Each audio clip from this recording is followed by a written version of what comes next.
Right form of verbs এ শুধু rules মুখস্থ করে কিন্তু রাইট ফর্ম অফ ভার্বস এ ভালো করা সম্ভব নয়।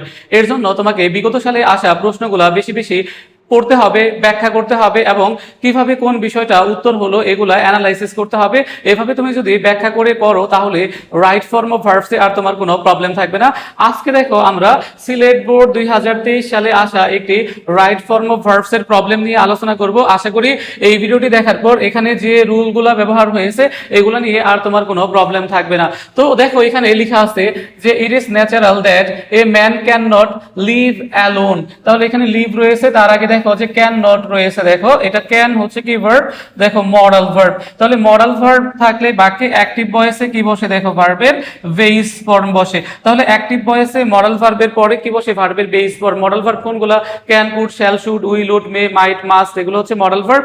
অ্যাক্টিভ ভয়েসে আমাদের কি করতে হবে, ভার্বের বেস ফর্ম করতে হবে। তাহলে it is natural that a man can not, তাহলে দেখো একটা মানুষই তো বসবাস করতে পারে না একাকী, এটা হচ্ছে অ্যাক্টিভ মুড। বাক্যের কর্তা যদি ভার্বের কাজ করে অ্যাক্টিভ, আর যদি না করে প্যাসিভ। তাহলে অ্যাক্টিভে কি হয়, ভার্বের বেস ফর্ম। তাহলে এখানে কি হবে, দেখো লিভ, লিভই বসে যাবে। তাহলে it is natural that a man can not live alone, he always, দেখো ব্রেকেটে কি দেওয়া আছে, নিড আ কোম্পানি। এখন এখানে দেখো যে কর্তা হচ্ছে হি, এখন কার প্রয়োজন, দেখো হি এরই প্রয়োজন। তাহলে এটা কি অ্যাক্টিভ মুডে রয়েছে এবং দেখো প্রেজেন্ট টেন্সে রয়েছে, অলওয়েজ রয়েছে। তাহলে প্রেজেন্ট ইনডিফিনাইট টেন্সে subject third person singular number হলে ভার্বের সাথে কি যুক্ত করতে হয়, এস বা এস যুক্ত করতে হয়। তাহলে এখানে আমাদের কি করতে হবে, দেখো যে এস যুক্ত করতে হবে, নিডস। তাহলে he always needs a company, দেখো he always needs a company. তাহলে এখানে আমাদের he third person singular number, আর আমরা জানি যে প্রেজেন্ট টেন্সে অ্যাক্টিভ মোডে ভি ওয়ান হয়, সাবজেক্ট সিঙ্গুলার হলে ভার্বের সাথে এস বা এস, আর প্লুরাল হলে ভার্বের বেস ফর্ম। দেখো তারপর দেখো he has to express his thought and ideas dash think others while the others are of the same needs. এখন এই ক্ষেত্রে দেখো যে কি দেওয়া আছে, টু এক্সপ্রেস দেওয়া আছে, আবার কমা দেওয়া আছে। এখন প্যারালাল স্ট্রাকচারে আমাদের এখানে কি দিতে হবে, দেখো এখানে টু এক্সপ্রেস, এ কারণে আমাদের কি দিতে হবে, দেখো টু থিঙ্ক দিতে হবে। কি দিতে হবে, টু থিঙ্ক। আবার দেখো যে মডার্ন গ্রামার অনুযায়ী তুমি দেখো যে কি দিতে পারো, থিঙ্কিংও দিতে পারো, এটাও অনেক প্রচলিত, কিন্তু টু থিঙ্ক দেওয়াটাই হচ্ছে ভালো। দেখো to think others while the others are of the same needs. তারপর দেখো যে he has also the need of others for, দেখো ফর হচ্ছে preposition.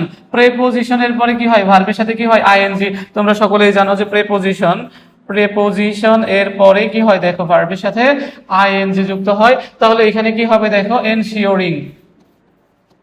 Ensuring there safety and হচ্ছে কমফোর্ট। তারপরে দেখো so he is bound to live with others make, এখানে দেখো কি রয়েছে উইথ, তাহলে প্রেপোজিশন এরপরে কি হবে, ভার্বের সাথে আইএনজি, মেকটা কি হবে, দেখো মেকিং, দেখো making an institution and it dash call society. এখন এইটা কি সমাজ বলে নাকি এটাকে সমাজ বলা হয়, বলা হয়। তাহলে প্যাসিভ, দেখো প্যাসিভ।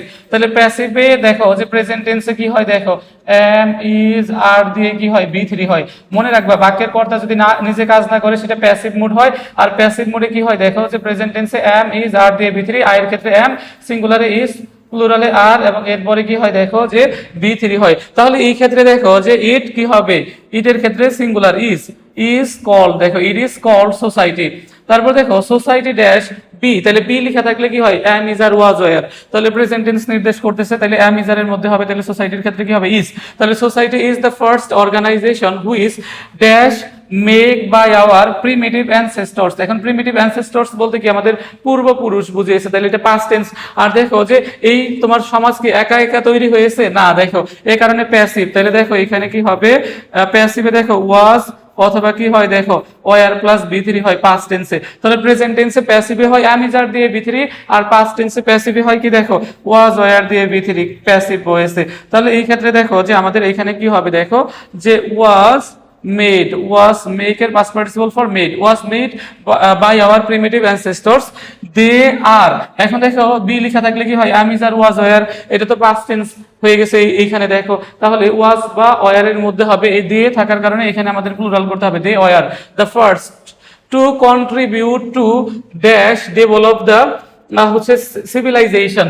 এখন এখানে অনেকে টু দেখে তোমরা কি দিয়ে দিতে পারো, ভার্বের বেস ফর ডেভেলপ। কিন্তু দেখো যে এটা এই বাক্যে দেখো কন্ট্রিবিউট এর পরে কন্ট্রিবিউট টু আমাদের কি করতে হবে, ভার্বের সাথে আইএনজি। তাহলে কি হবে, ডেভেলপিং হবে, কি হবে, লপিং হবে। তাহলে এভাবে তুমি যদি বুঝে বুঝে ব্যাখ্যা করে করে পড়ো তাহলে কিন্তু এই বিষয়গুলো তোমার জন্য কি হয়ে যাবে, সহজ হয়ে যাবে। আর শুধু যদি রুলস মুখস্থ করো, এগুলার অ্যাপ্লিকেশন যদি না বুঝতে পারো তাহলে কিন্তু তুমি রাইট ফর্ম অফ ভার্বস কোনোভাবেই ভালো করতে পারবে না।